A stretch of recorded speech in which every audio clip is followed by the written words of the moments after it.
Cam Simon, Greg for Jacksonville, Preston, creative quarterback hit, Isaiah Oliver. I have no idea who that is from before my time. Had an interception. He's still a CU guy, so I got love for him. Weave. Love me some Weave. Return. What's up, guys? So we're going to look at the press conference and I'll give my reactions afterwards. But greetings, everybody. Let's see what Coach talking about. Obviously, with the college sports in the portal right now, you got guys in the portal who are playing in preseason games. I'm just curious about Ezra Christensen and how, the delay and an announcement in that. Yeah, I'm pretty sure that's going to come quickly. Certainly we'd like to have several guys that played prior with us that are eligible. I think Buck is one model, maybe another, and a couple of others. But, we have people in place to do that job, and Fernando is on it, as well as other persons from this university. We're going to do the right thing. As long as Georgia Tech don't have any players that's activated, we're good. Hey, Coach, Leo Rivera with Bus Stampede. How you doing, sir? Doing great, thank you. I just wanted to ask, 4 fall camps down in Boulder now, where do you feel you've grown the most as a coach? Spending more time and getting to know the players a lot more intimately, not just the football, just their likes and dislikes. One of my players brought me some banana pudding. It's like that was his way of saying, Coach, we good?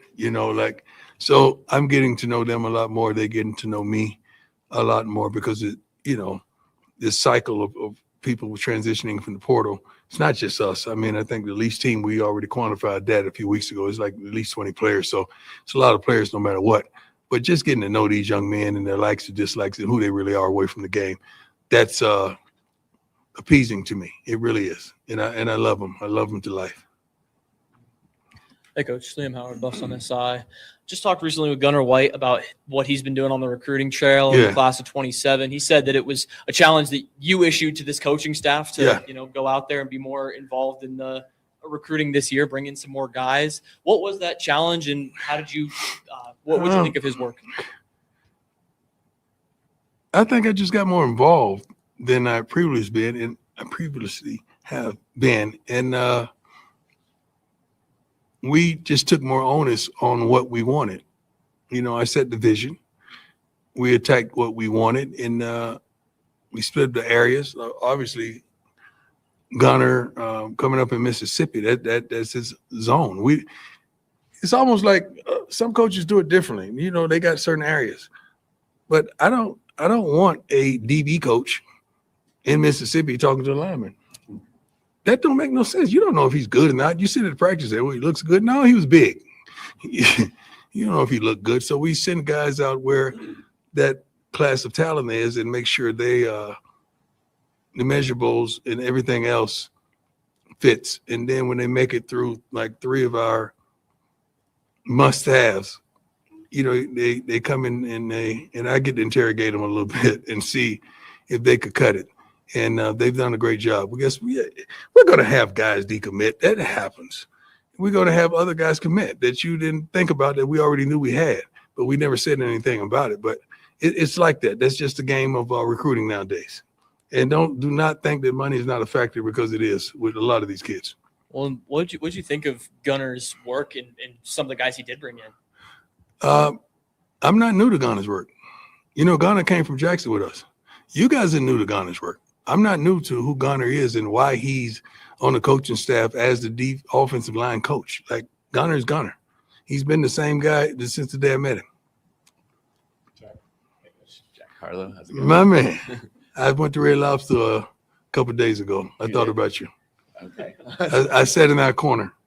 Yeah, I was with my lady. I was with my lady though, so I didn't think about you much, but I thought about you though, Jack. Yeah. Okay. Was Sam your waiter again? Yes, he was. Yeah, he was. Oh, he was. Awesome. Okay. That's my man. See him tonight. Okay. Want to ask, from talking with coaches and players throughout fall camp, it seems like a lot of guys have made big leaps from the spring until now. Just curious if you've seen that too, and just what you think has kind of led to that. I don't know if they're leaps. I think they're just getting to understand the system that they're implemented in, and the thought process of what we want and how they're going to go about obtaining it. They know us better. We know them better. So we're meeting where we need to meet. We're putting pressure on them, applying pressure, especially this past weekend. That Saturday scrimmage, we applied pressure on some that we may need in case of emergency in the game. You know, you pretty much at this point in time, you know what your ones are going to do. We got to know what that guy is going to do that's between that 2 and that 3, because that 3 is probably going to get in, you know. I mean, that 3 and that 4, I'm sorry. But that 4 may have to get in case of emergency or injury. So we put them up to a test. Hey, Coach Xavier Menevitz, Scope of Sports. How you doing? Good. How are you? Excellent. You know, less than 2 weeks from Georgia Tech now. 43 transfers on the roster. Who have you? Us or Georgia Tech? What's that? Us or Georgia Tech? What have you seen, or which players have you seen step into a leadership role through fall camp? Say it again. Which players have you seen step into a leadership role through fall camp? Well, we took over 20 leaders to Texas with us. So those guys that we identified way back when, they hadn't fallen off. They're still doing the job. They're still out in front and handling their responsibilities and leading these young men in the right direction. Is something as simplistic as, I asked this morning, how many hours should we get in before we get on that plane next Tuesday? They said, well, 2 days prior to that, we should have 3 hours at least. The minimum is 3 hours of study, film time, and that film time is recorded and it goes upstairs, and we know what time you get on, and you log on, you log off. But they chose at least 3 hours, and I like that. I like that leadership from the young men. Hey, Coach. How you doing, sir? How you doing, sir? Doing well. Every time we've talked to you about Julian, for the most part, developmentally and the progress that he's made, you said, well, he's been coming around he'll be coming around the mountain when he comes. I'm wondering, are we starting to see headlights coming around the bend there? The thing about that, no matter what I say, you're going to have an opinion.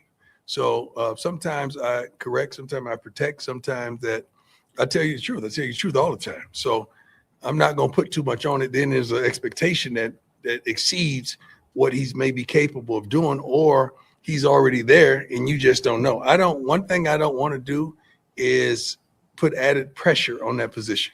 There's enough from the outside noise and all thereof. I just want him to execute the play that's called. You don't have to be great. You don't have to be outstanding, but just do what we ask you to do, and he's going to do that. I have faith in that. Are you seeing some development in him, some progress? I'm seeing development in everyone. Don't just try to back me into a corner and back me in about Julian. Wasn't you out there practice? Yeah. What did you see? I saw some development. All right, write that. I have. Okay, we good. We good. Write that. Run with that. High step with that. Put the hand behind the head with that. Here you go. Hey, Coach, Pat Graham, Associated Press.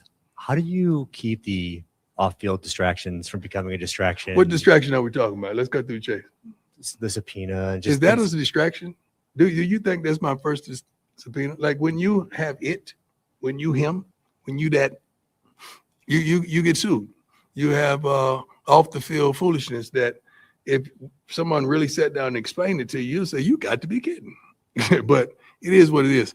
I don't know anyone that's a game changer, a way maker that is not dealing with some type of lawsuit. I think my follow-up to that would be, you're a family man. What would be your advice to Shiloh and Shador now? Shiloh and Shador ain't done nothing wrong. Or Shador, Did y'all do your own? You know Shiloh won this case previously, right? Anybody know that? Raise your hand if you know that. If you knew that. That Shiloh got awarded money for this? Okay. Just read. Check it out.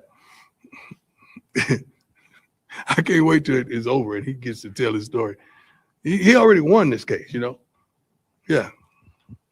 Hey, Coach. What's going on? How are you doing? Brian Excellent. Howell from BuffBlitz.com. I want to go off something Jack was asking you, but I had asked you in the spring about there being no spring portal, if that would maybe make you guys further along, because guys could then learn from the spring and then develop.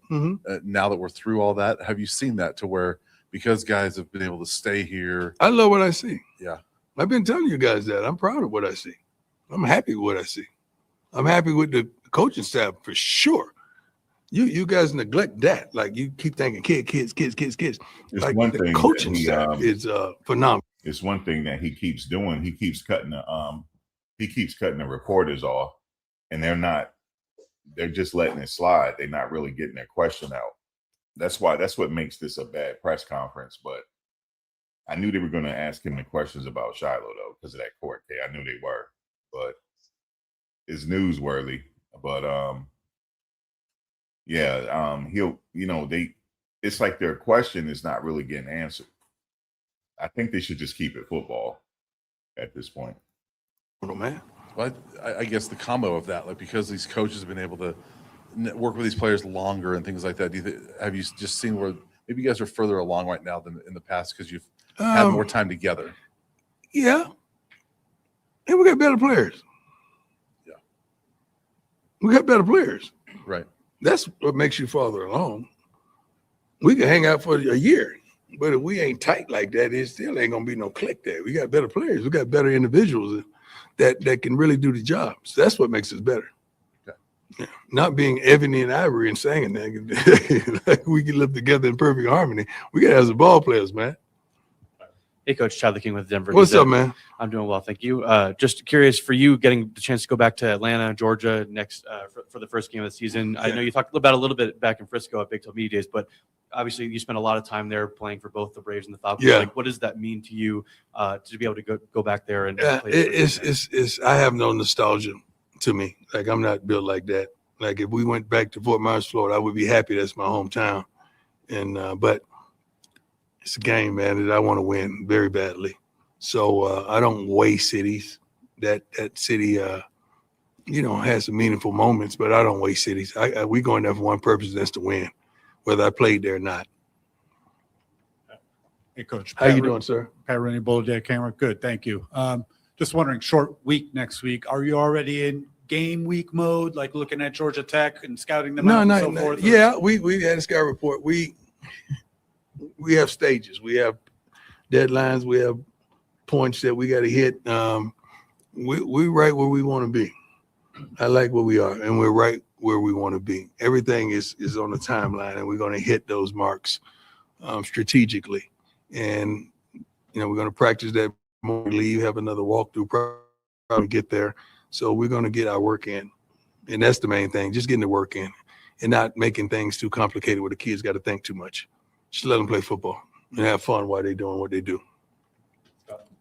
Hey, Coach. What's going on with us? How you doing? Good. You did an interview a few weeks ago with our guy Dukes, and you were talking about like just taking a few things off of like Julian, just to, not because he's not capable, just to help him play more free, like right. his game and whatnot. Right. Just how important do you think that is to the position? Tremendously important. Tremendously important. Tremendously important, man. That because you're not looking for leadership. You're not looking for this. You're not looking for that. All we're looking for, execute the plays, throw the ball to the man that's open, and we're good. We're going to move down the field. We have a really good coordinator. We have a really good offensive line. We have some really good backs.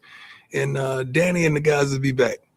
I promise you that. They'll be back out wide. So it's going to be familiar territory. And I can't wait to see them all on the field together. That'll happen probably by Wednesday, Thursday, hopefully. That all of them, because I got to see a week's worth of work before I could really bet on it. Understand that I could place this on the field and not worry about them betting on it means tearing a hammy or growing an ankle or something crazy.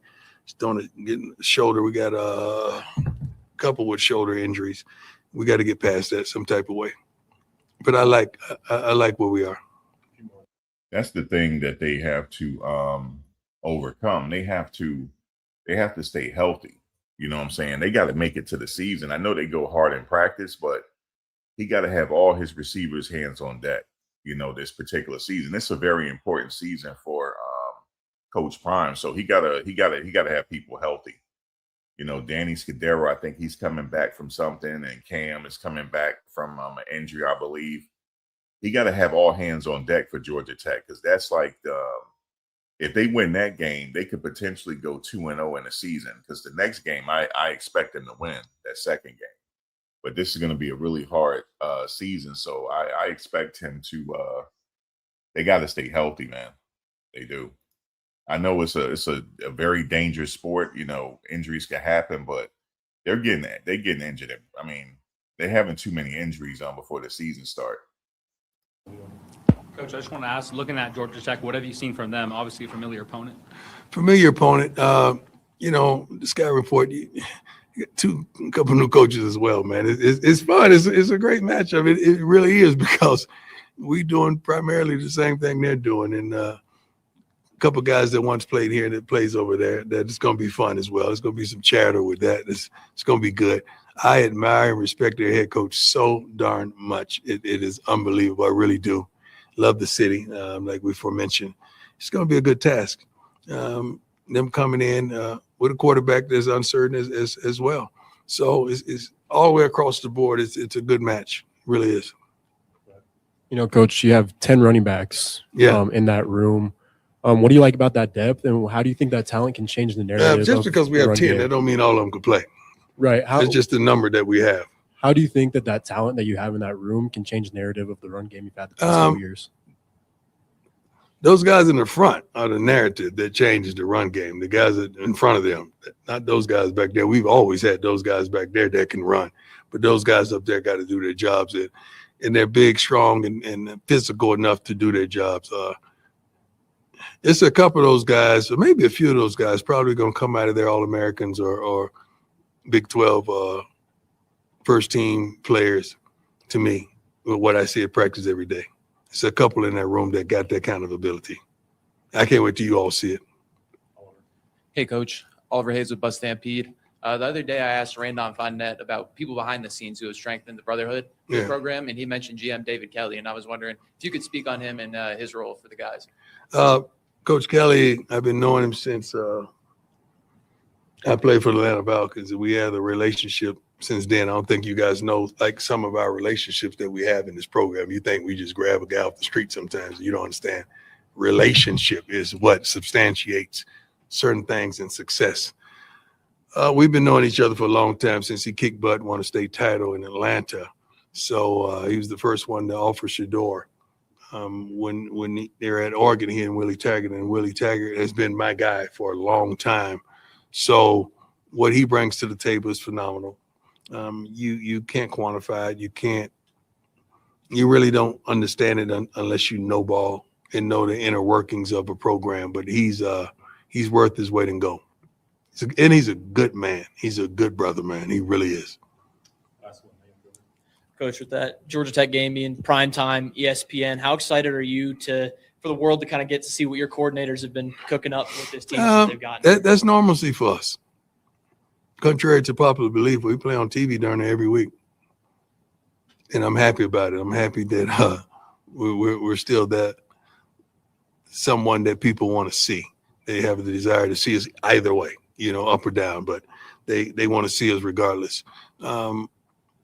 We have some guys that I can't wait to see them in that light, in that spotlight, and see how they respond. We try to put them through task right now to see how they respond, and throwing them in certain situations, even off the field, just making sure they can handle that light, because that light is really bright. Playing for the Colorado Buffaloes, it's really bright, and some in the past have gotten intoxicated from that light and blinded, but some have done really well, like the guys before mentioned that's on NFL rosters right now, and I'm proud of them. We have a good group of. Speaking of that light, they're going to be probably one of the most watched teams for the upcoming season. Especially that first game against Georgia Tech in Atlanta, they're definitely going to be one of the most watched games, man, because a lot of people want to see this man fail pretty much. And, for me, Georgia Tech is a very important game. I think that's a must-win game. They got to win. They got to beat Georgia Tech. They don't have to, but just for the sake of momentum and stuff like that, they got to beat Georgia Tech. Georgia Tech is a really good squad to start the season 1-0 against, to set the tone for the rest of the season, for sure. For sure. Young men, I think you guys could understand that when you're interviewing them, when you're talking to them, they're really good guys. Is there any question you guys want to ask me that you hadn't asked? I just had one more, but just about your coordinators, Marv and Marion. Yeah, they're really good. Are you excited for them to get to showcase their schemes on that live stage? Yeah, and they're ready. They're prepared. They're no rookies. They're not new to this. They're true to this. They're not rookies, and they're not going to be blinded by light or, enamored with the stage. These guys are ready, man. I mean, I'm telling you, they're really, really good. Nib is good too. Coach Nibbler, he's really good. Their staff is good. We got a kicking battle going on right now. Who's going to be the field goal guy? So that's pretty special, and I can't wait to see how that plays out. But I'm comfortable. I'm comfortable with what we're going to Atlanta with. I really am. Just similarly, there's a lot of guys on this roster from Georgia. We've talked in the past about guys getting to go home to Texas or Florida, but it feels like you guys have really added a lot of Georgia talent to the roster in the last couple of years. I think there's almost 20 on this year's roster. What have you seen from that state in recent years that has produced more and more talent? That's the South, man. That's the South. It's almost like how prominent has the University of Georgia been in the last decade? Prominent. Alabama, prominent. Those schools from the South, Clemson, all those schools. So it's a bed of talent there, and we've been able to penetrate that bed and have grab some great players out of there. And they're excited about going home. They're excited about putting on in front of their families. They're excited about a multitude of things, and I'm excited for them. I just told them, don't get us a penalty. Like, make it to the sideline and celebrate. I know, that's a lot coming from me as a coach. I'm like, guys, but I never belittled my opponent, and I never got flagged for excessive celebration. Although it may have looked excessive, it wasn't excessive. But I don't mind them celebrating. I want them to have a good time. But I understand it. When I have conversations like that means I already feel like they're going to make plays. I'm that confident that they're going to make plays and they're going to want to celebrate. I'm just trying to guide them and coach them. Just come to our sideline and do it. He definitely got some playmakers on the team that could be willing to celebrate. He definitely got playmakers, especially at the receiver spot. He got some playmakers and running backs. He definitely got the playmakers going. Whatever dance you want to do, long as it's on our sideline, and I'm good. Do not get us 15 because I'm sending you in the locker room with your mouthpiece in. Yeah. Hey, Coach, just a couple quick ones for you. Going back to your coordinators, some coordinators like to be up top, some on the field. Do you know where yours are going? Mine are down the field, guys. Okay. My guys are not up top, guys. We got some very intelligent guys up top. That's one of them sitting right there. And I can't wait till you. He's next? Yeah, I can't wait till you get done. How long we been knowing each other, man? It's a long time. Like, they have no idea who you are. They don't understand how talented you are. They don't understand where all you've been. Can you please inundate them on that? Because they don't think we know what we're doing half the time. And they didn't know you've been a part of the staff for how long? But you had to go do what?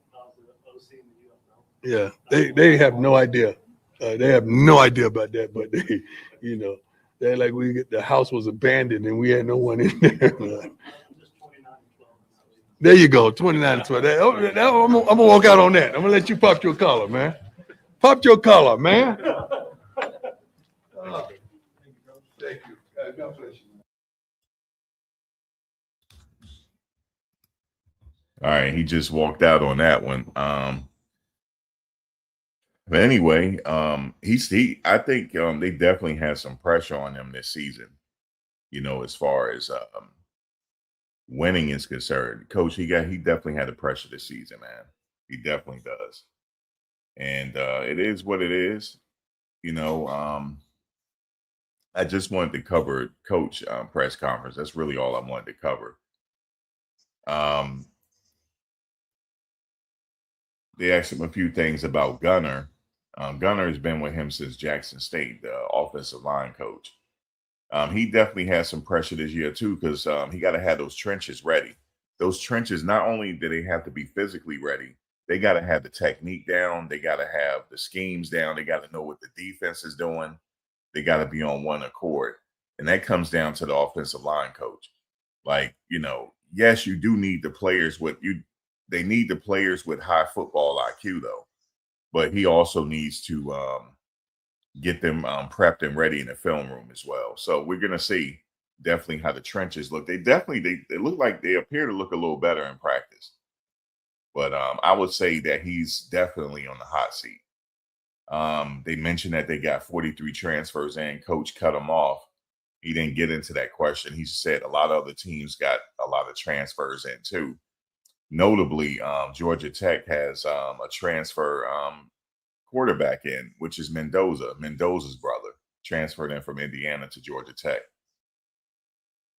He said he sees the development in Julian, but he didn't really get into the particulars of the development. So, because now that's another important area. That's probably the most important area is the quarterback position. So hopefully he's comfortable with the quarterback position at this juncture because it's August 24th. So he don't have long before, let's see.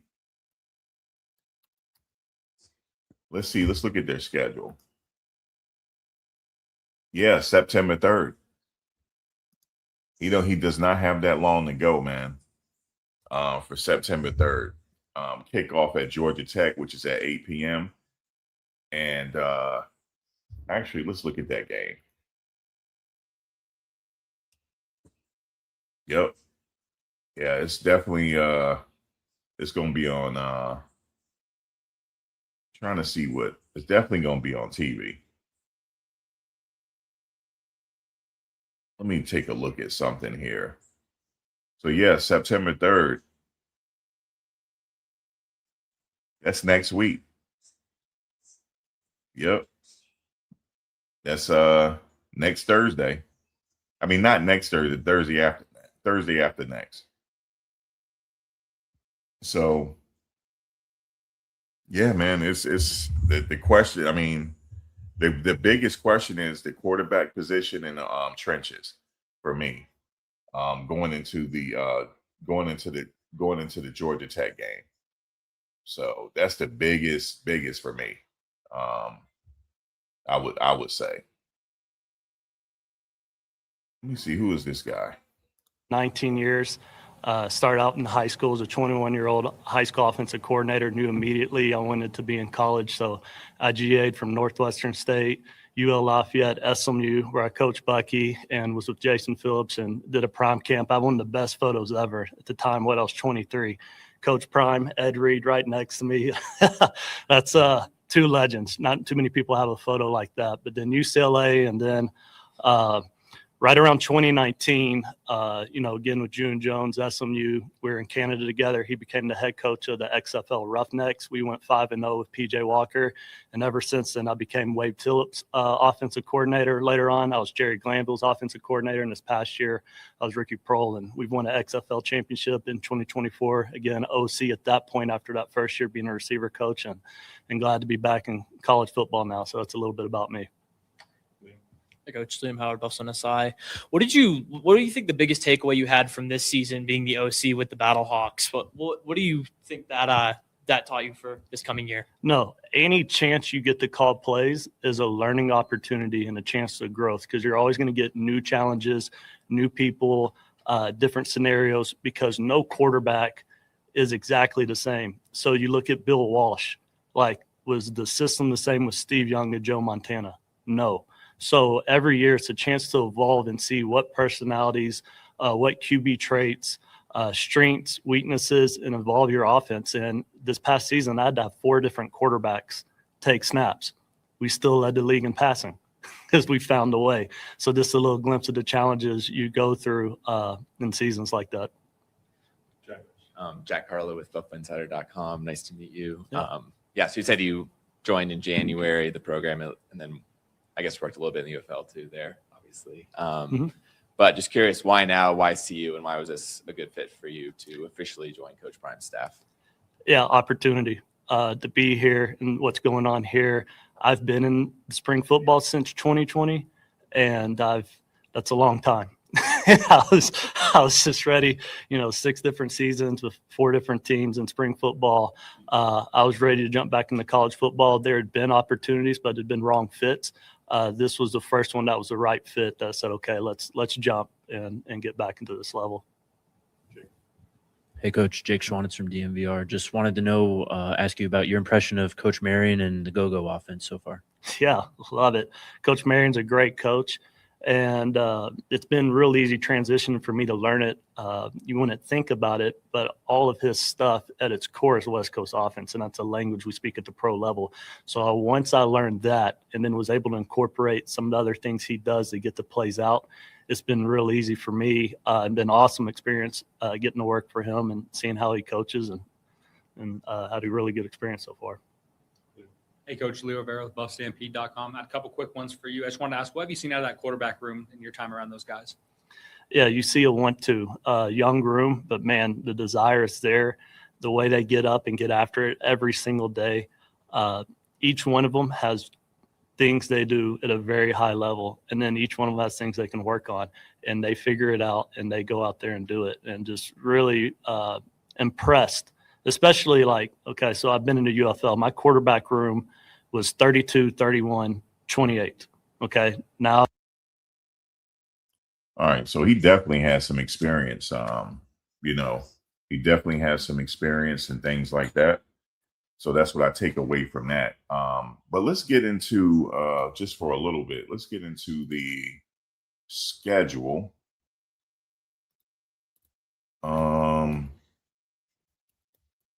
Yeah, let's get into the schedule a little bit. Well, you can't really see the schedule, but let's see. Let's get into the schedule just a little bit here. Yeah, maybe just make it a little bit bigger. Yeah, there we go. Just make this a little bigger. Just looking at the schedule really quickly. They okay. Let's see what we have. Georgia Tech. I would say that's a must-win game because I'm expecting them to beat Weber State. You know what I'm saying? I'm expecting to beat Weber State. I would like for them to beat Northwestern as well, so they could possibly start the season off 3-0. That's what I would hope for. Possibly 4-0. Like see them beat Baylor, but that's going to be a tough game. Texas Tech going to be a tough game. I'm not sure about Utah right now. Oklahoma State would look like it'll be tough. Kansas State going to be tough. Arizona State, Houston, Cincinnati, UCF. They got a pretty decent schedule to do something this year, man. I'm expecting them. In my opinion, I'm betting for them to go to a bowl game.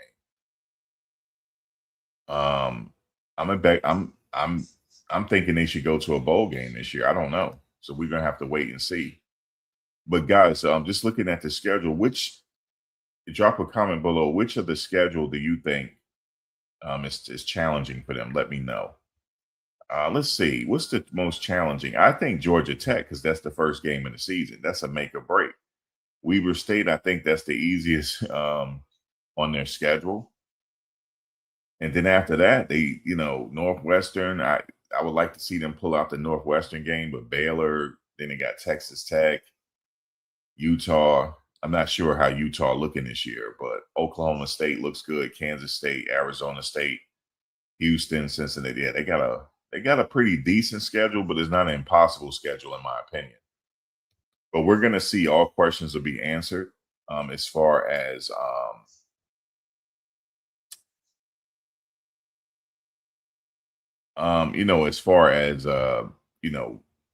can they make this work with a lot of transfers? But like Coach Prime said, they have a lot of other schools are dealing with a lot of transfers as well. So, but yeah, looking at the schedule, I'm ready. God, I'm ready for it.